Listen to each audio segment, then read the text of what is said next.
We rolled into Maple Grove on a sunny Saturday, the kind that makes you believe in fresh starts and quiet evenings. My wife, Sarah, was already smitten with the neat rows of pastel houses and lawns trimmed like they'd been measured with a ruler. Our teenage daughter, Emma, just wanted a room with enough outlets for her gadgets probably to power some secret sci-fi project. Me? I was stoked about the garage. A man needs his space, you know? But I should have seen the warning signs. Maple Grove wasn't just a neighborhood. It was a battlefield, and I was about to plant a ticking bomb in the form of a blinking garden gnome. I'd bought the gnome, dubbed Sir Glows-a-Lot, at a flea market months back. It was a quirky little guy with an LED eye that winked like he knew your secrets, holding a mug that read, "I'm watching." Sarah thought it was tacky. Emma thought it was epic. I figured it'd give us a chuckle every time we pulled into the driveway. So I stuck it by the azaleas, gave a mock salute, and said, "Guard the fort, buddy." Big mistake.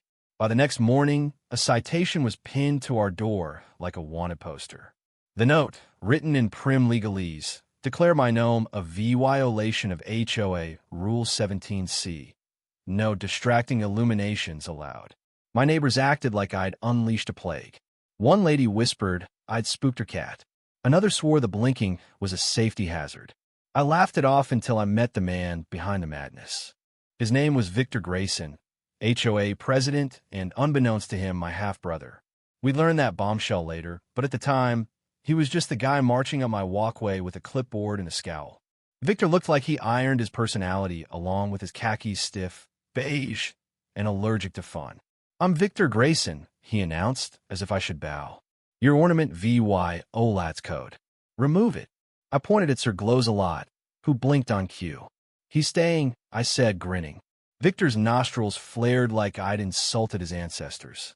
"Read the bylaws, Mr. Ryan," he snapped, eyeing my mailbox like it owed him money. "Ryan, me name's Tom Ryan." Something flickered in his eyes when I said it, but he stormed off, Leah VYing me with a warning and a weird gut feeling. The next day, I didn't remove the gnome. I gave a tiny cowboy hat. Petty? Sure. But Victor's second citation for unauthorized decorative headgear pushed me over the edge. This wasn't about a gnome anymore. It was war. Sarah warned me to chill, but Emma egged me on, calling Victor Captain No Vibes. So we threw a barbecue to blow off steambeers, beers, a speaker blasting classic rock. The neighborhood showed up, kids doodled with chalk, and for a moment, life felt normal. Then, like a scene from a bad movie, red and blue lights flashed. A sheriff's car rolled up, and out stepped Deputy Mike Harper, hat low, hand on his radio. "You Tom Ryan?" he asked, voice calm but firm. "Depends," I quipped. "Is this about the burgers or the fun?" He cracked a half smile, then nodded at the gnome. "Got a complaint. HOA says you're disturbing the peace." Sarah whispered, "Is this for real?" I was about to crack a joke when Mike's face shifted. He stared at me, then at Sir Glows-a-Lot, and took off his hat. "You don't know, do you?" he said, voice low. "Know what?" I asked, now uneasy. He leaned in, eyes wide. "Victor Grayson, the guy who called me? He's our brother." I laughed, thinking it was a prank, but Mike wasn't joking. He looked like he'd seen a ghost. "Our dad," he said, "had another family. I knew about Victor, but I didn't know about you until now." My backyard party just turned into a soap opera. Sarah nearly dropped her drink. Emma's jaw hit the floor, and I handed Mike a burger. "Eat," I said. "You're family now." The next morning, Mike sat on my patio, spilling the family secrets over coffee and cold potato salad. Our dad, George Ryan, was a charming con man who left a trail of wives and kids across state lines. He ditched Mike's mom when Mike was a kid, married mine later, and squeezed in another wife who gave him Victor. Oh, and there was a will land, 20 acres, left to his 3 sons, but with a catch. If any of us abused power in our community, the others could block his share. Mike found this out when Dad, dying, tried to tie up loose ends. Victor, apparently, knew nothing about us or the will. "He's got it somewhere," Mike said, "or knows where it is." My head spun. 1 minute, I'm fighting over a gnome. The next, I'm in a family feud with a secret inheritance at stake. I decided to get closer to Victor not as a brother, but as a neighbor.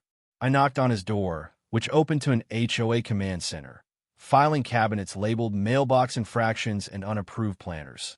Victor sat hunched over a spreadsheet, glaring like I'd interrupted a war council.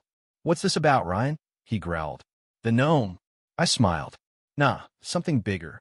I'm running for the HOA board." His eyes narrowed, like I'd proposed burning his lawn. "You? You're disruptive." "You mean fun?" I shot back. "You're allergic to fun." He didn't crack a smile, but I was in. The neighborhood was fed up with Victor's rain-banning wind chimes. Measuring grass bladesso, I rallied them. Mrs. Larson, our nosy neighbor, printed flyers. Emma made memes. Sarah baked cookies with voter forms. At the meeting, the room buzzed with defiance. Victor tried to shut it down, citing bylaws like a preacher, but the vote went my way. I was on the board, and Victor looked like he'd swallowed a lemon. That's when the gnome rebellion kicked off. I gifted 2 neighbors their own blinking gnomes with notes. Let him shine. Within days, 5 more appeared. Then 10. Soon, 30 gnomes blinked across Maple Grove, a silent middle finger to Victor's rules. He lost it. He called an emergency meeting, ranting about ornamental anarchy.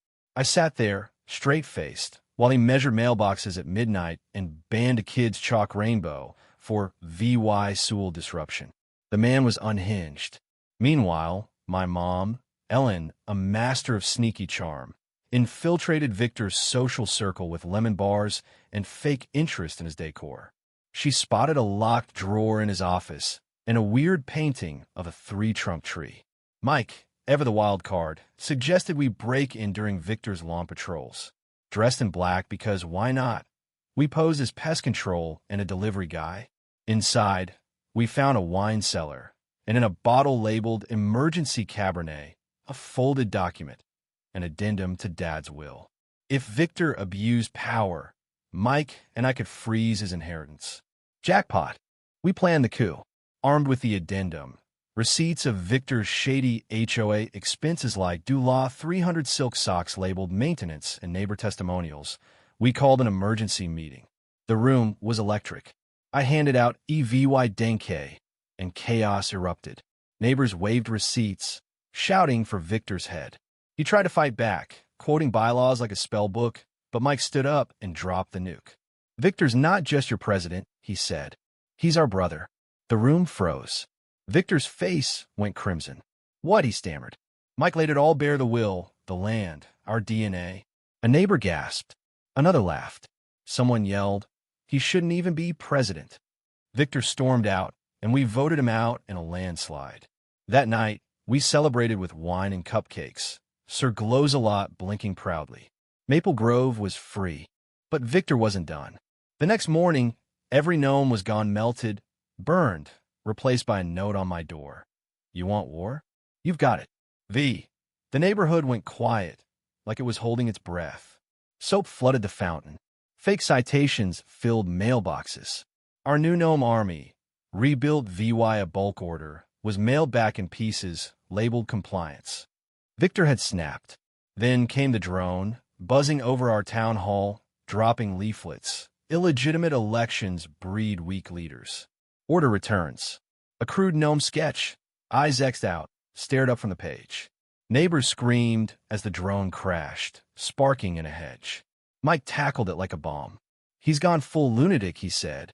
Victor surfaced days later in a fake mustache, mowing the park with a sign, "Restoring Order."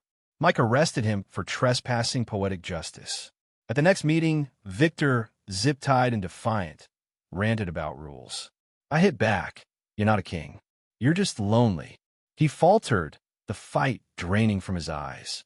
Mike whispered something, and Victor sighed. "I'm done," he said. The crowd cheered. But he wasn't finished. He sued me for weaponized whimsy, claiming my gnomes caused him mental distress. The judge, unimpressed, tossed the case, calling it dumber than a squirrel custody dispute. We threw a party, cupcakes, music, kids playing. Sir Glows-a-Lot got a cape. The neighborhood felt alive. Then a new gnome appeared, old and cracked, with a note. "I don't like gnomes, but you earned this. Keep the cape." V. I stared at it, stunned. Emma shrugged. Even bad guys get redemption arcs. Sarah handed me coffee, smirking. He's learning. Mike pulled up, honking.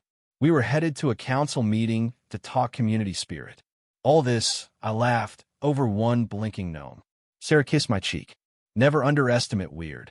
As we drove off, I glanced back at the gnomes, the lively street, and thought maybe Dad was right. Chaos glued us together. But across the hedges, I swear I saw a shadow watching. Victor? Maybe. I smiled. The gnome was staying. So what do you think? Was I right to fight Victor's tyranny with gnomes? Or did I escalate a petty feud into chaos?